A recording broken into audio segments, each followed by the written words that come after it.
So we have this registration page. If I add details here and click on register, we have this 2FA authentication page. Let's submit a random number and click on submit. I can see we get the invalid OTP message. We have to bypass this authentication page to find our flag. This is the IntroToBurp CTF challenge of picoCTF. So firstly, let's understand how this website works. I'll right click and click on view page source. I can see I do not get much information. We just have the input fields. So if I click on register, I can see this is the dashboard path, and if I see the source code of this page, I do not get much information from this page too. I can see there is this post request and the name of the input field is OTP. This is this field right here. So since the name of the challenge is IntroToBurp, let's start our Burp Suite and see what we can find. So I'll click on my extension icon, click on Foxy Proxy Basic and select my Burp proxy. In my Burp Suite, I'll turn the intercept on and click on register, and I can see we intercepted the request. Let's right click and send this request to repeater. In the repeater tab, we can send the request and also see the response from the server. I can say this is a typical post request. We have the session cookie, the CSRF token, and the input field like our full name, the username.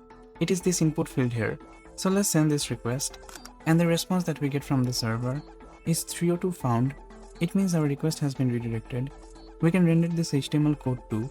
So click on render and it will look like this. So we have the message that we should be redirected to the target URL, dashboard. So dashboard is the 2FA authentication page.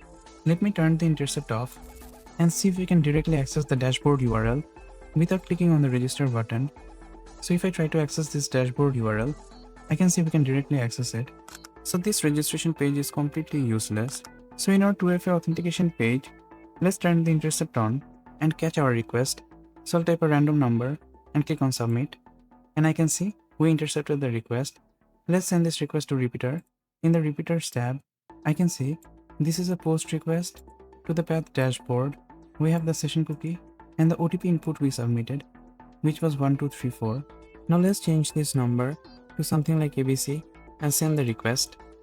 I can see we get the same error message, invalid OTP. The server is not validating our input correctly.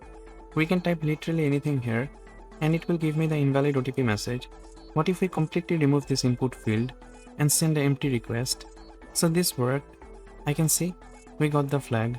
So the server side did not properly enforce the OTP authentication.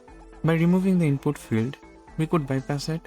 So in my proxy tab too, if I remove this post body and keep on forwarding the request, I can see we have found the flag. I'll copy this and submit the flag, and we were correct. So that is at the end of the video. We're going over the web exploitation CTF challenges of picoCTF. So if you want to follow along, please subscribe to the channel. Thank you so much for watching.